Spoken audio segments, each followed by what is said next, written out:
Hey everybody.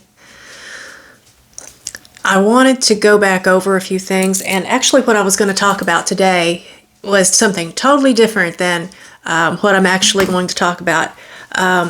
When I woke up this morning, I was planning on making a video of about protection and also about freedom.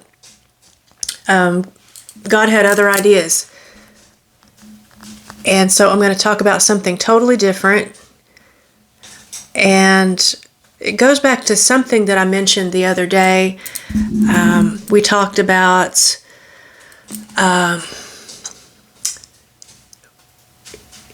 if you think that you're okay with your walk with God and your relationship with God, what if you get to heaven and on that day Jesus says, "Depart from me, I never knew you." And I want to clarify about the part about knowing us and us knowing Him. You can know different people in different ways, like in your life, your relationships with other people. Some people are just an acquaintance. Some people are just a good friend or a work friend or something like that. There's some people you might say, well, I don't know her well enough to know if I can trust her. I know of her, but I don't really know her. We don't talk, that sort of thing. How about the difference between knowing what other people say about Jesus? That's not knowing Him. Knowing Him is having a personal relationship with Him, and you do that through the Word and with prayer. And making Him your priority every single day. For example, if you're in a relationship with a person, are you just going to, call them once every few days and say, "Hey, everything good? Okay, just checking in. Okay, bye." That's not a relationship. If you think that it is, it's a relationship that's not going to last very long. Let's think about your relationship with, like your spouse. I love my husband. He is my person. He's my world. I don't want to say he's my everything, because God is my everything. And we talk about this sort of thing all the time, and we'll say, love you more, and I'll say, I love you more than anything but God. God always comes first.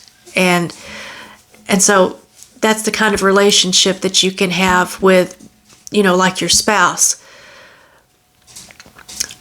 A relationship with God is even deeper than that. It's even more.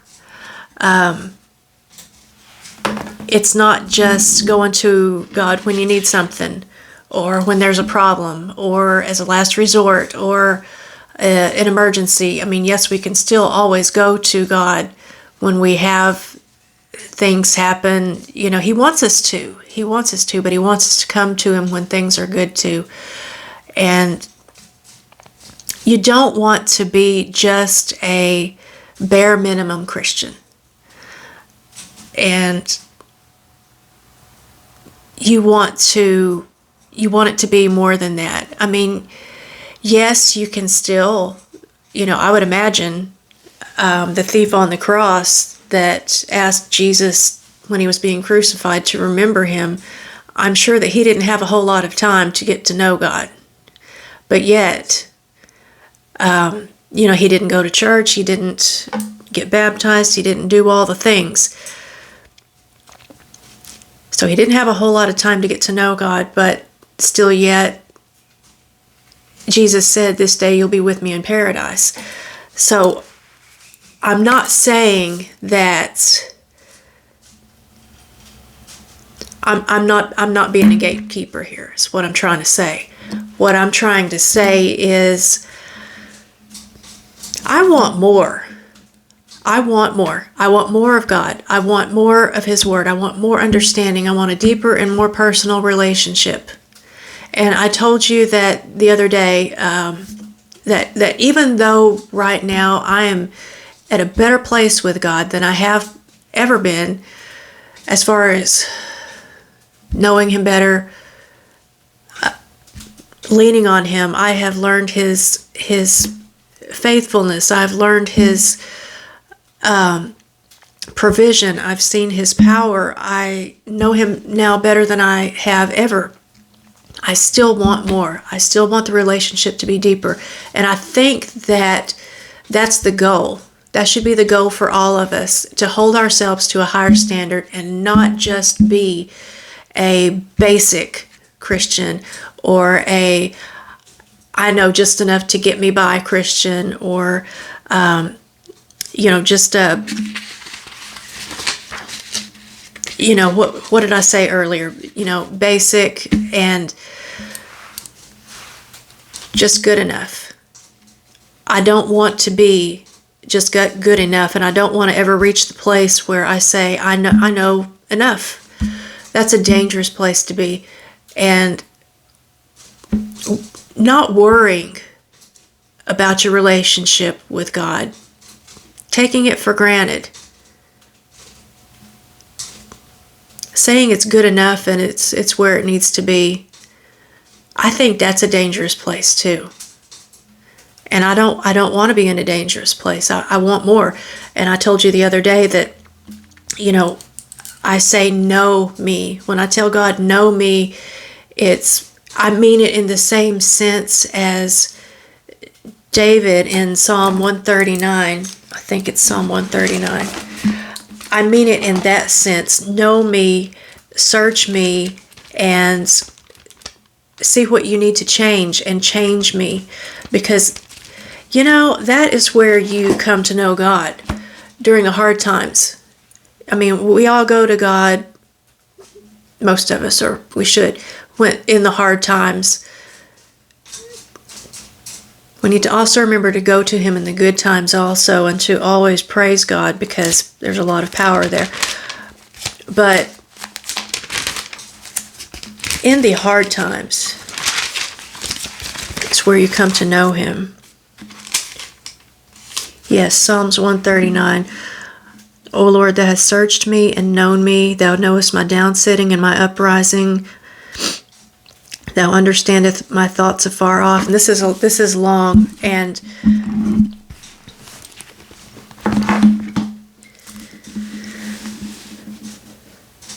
Thou compassest my path and my lying down, and art acquainted with all my ways. For there is not a word in my tongue, but lo, O Lord, Thou knowest it altogether. I don't read out loud very well, so excuse that. Thou hast beset me behind and before, and laid Thine hand upon me. Such knowledge is too wonderful for me. It is high, I cannot attain unto it. Whither shall I go from Thy Spirit, or whither shall I flee from Thy presence? If I ascend up into heaven, Thou art there. If I make my bed in hell, behold, Thou art there. If I take the wings of the morning and dwell in the uttermost parts of the sea, even there shall Thy hand lead me, and Thy right hand shall hold me.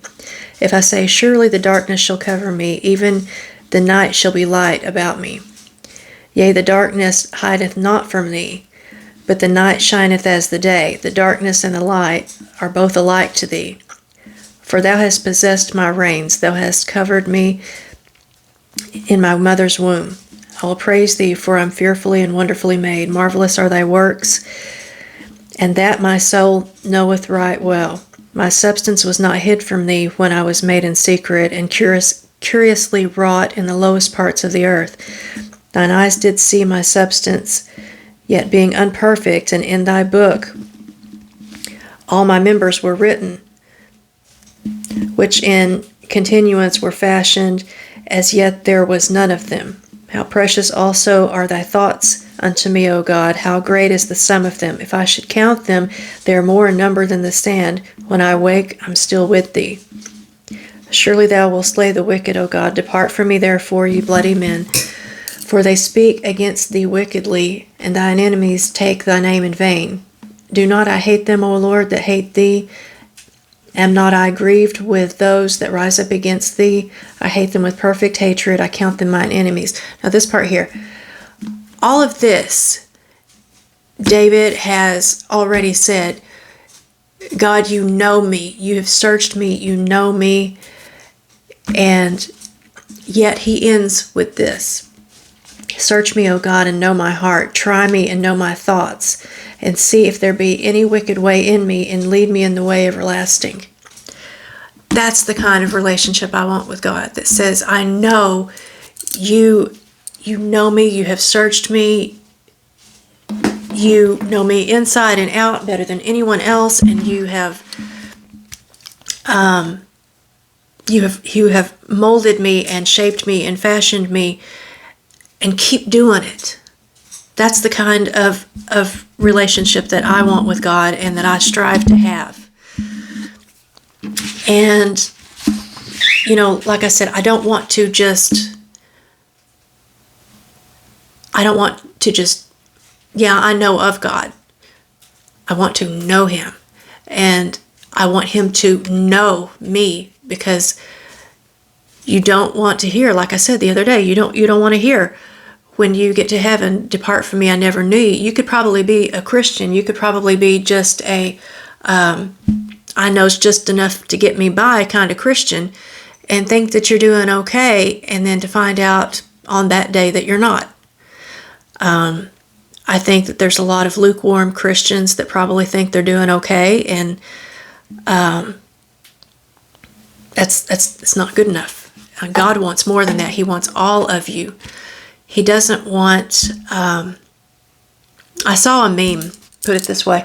I saw a meme on Facebook that said, you cannot be the bride of Christ and the side chick of Satan. That pretty much sums it up. Now, you don't want God saying, I know of him. I know of her. But she never let me in. Make sense? Okay. I decided this morning I wanted to dive a little deeper.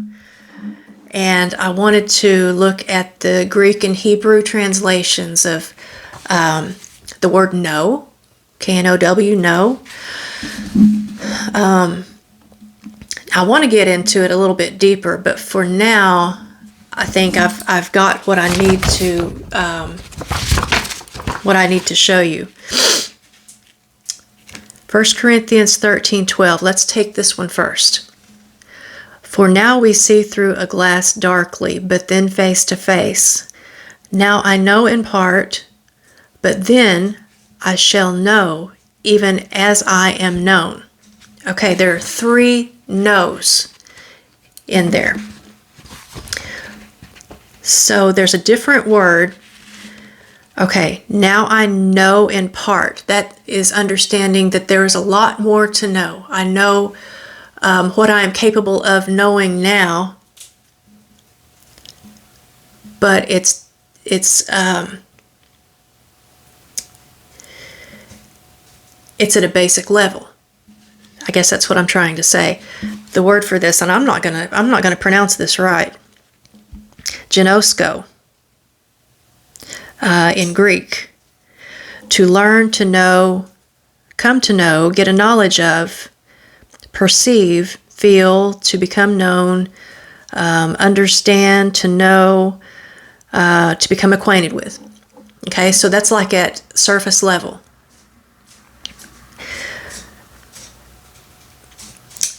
Okay, that's the part, now I know in part. Then shall I know, even also as I am known. Now that know and that known translates to the same word, a different word from ginosko. It's epiginosko. It is a deeper meaning. To become thoroughly acquainted with, to know thoroughly, to know accurately, to know well. To recognize by sight, hearing of certain signs, to perceive who a person is, to know, to find out, to ascertain. That indicates seeking, digging deeper.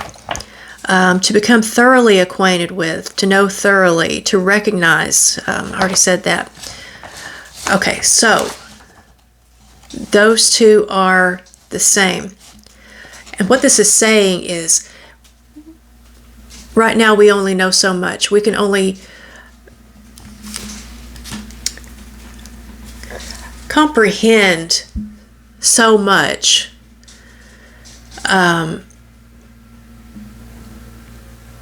a human level with our basic understanding that we have. We are limited.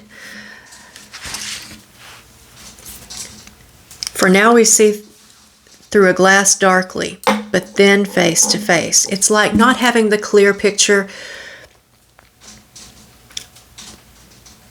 Now I know in part. Okay, but then I shall know even also as I am known.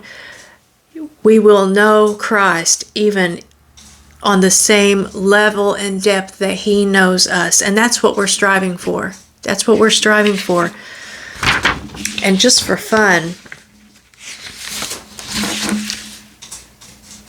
I looked up the translation of the use of the word known in Psalm 139:1. O Lord, thou hast searched me and known me. Just for fun, I wanted to look it up and see how deep that known goes. And it's even more so. The word for that in the Greek is, I told you I'm not going to pronounce these correctly, yada. To know, to learn to know, to perceive and see, find out and discern, discriminate, distinguish, to know by experience, to recognize, admit, acknowledge, confess, consider, to have knowledge, to be wise, to be made known, to be revealed, to make oneself known, to be instructed.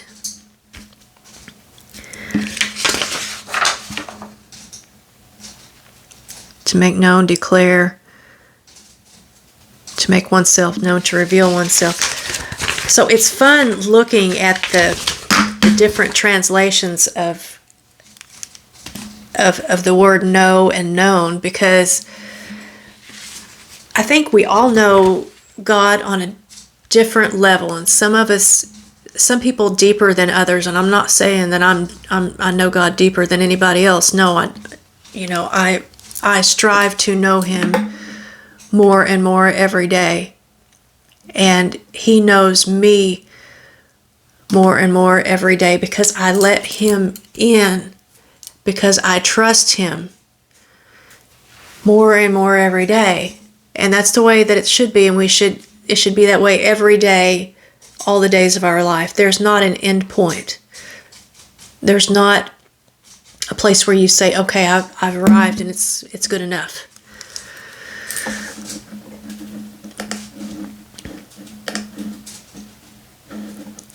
I'm looking at all these other scriptures that I have up here. I want to read the part about Simon Peter. Matthew 16.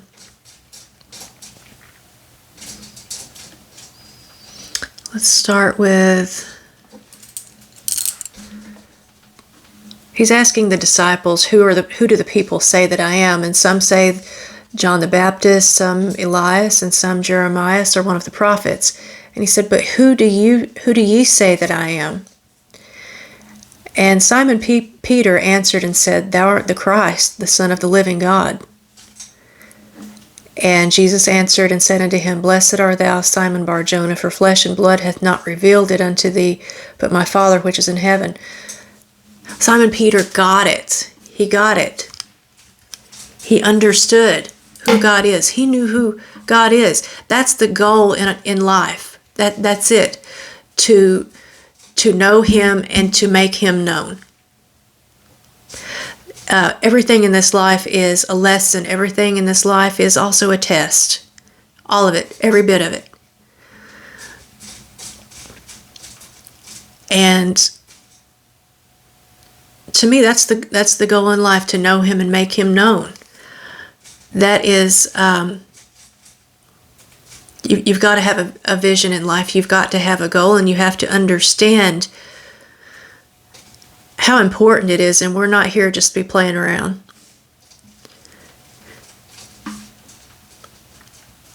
Verse 18, and I say also unto you that thou art Peter, upon this rock I will build my church, and the gates of hell shall not prevail against it. And I will give unto thee the keys of the kingdom of heaven, and whatsoever thou shalt bind on earth shall be bound in heaven, and whatsoever thou shalt loose on earth shall be loosed in heaven. When you know who he is, that's power.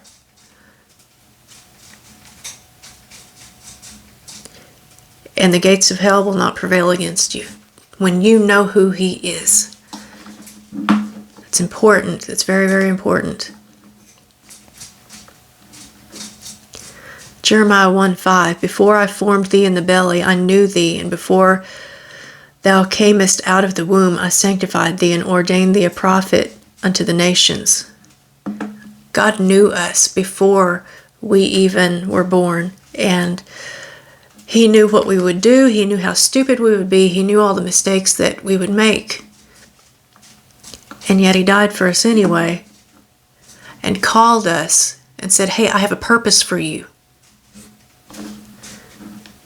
God has a purpose for you. He has a purpose for every one of us, but some of us are too hard-headed, and we waste a lot of time, and we set ourselves behind by 10 or 12 years doing nonsense, being mad at God, and God can still use all that. Even though I wasted 11 years with witchcraft, everything that I've come through, every place that I've been, has led me to the place that I am now, and God can use all of it. If I'm not stubborn and stupid and do what he says. So I will put all of these scriptures that I've referenced in the description of the video. I'm going to start doing that. I did that for the ones that I did this past Friday and Saturday. It takes a while to get these videos uploaded, so I try not to make them long. We're at 22 minutes right now. I try not to make them too long because they take forever to upload, and part of that is simply because of the device that I use to upload them. I'm pretty sure I know why. Sometimes it starts over completely. It'll get almost finished, almost completely uploaded, and then it will start over again. And I'm pretty sure that I know why. And it's just the way it is until I get 50 subscribers, and then I can go live, and then y'all can watch me trip over my words even more without being able to pause and go back or anything. So if you like my videos, if you get anything out of it, despite how I stumble through them, give me a like, subscribe, and thanks. I'll see you next time.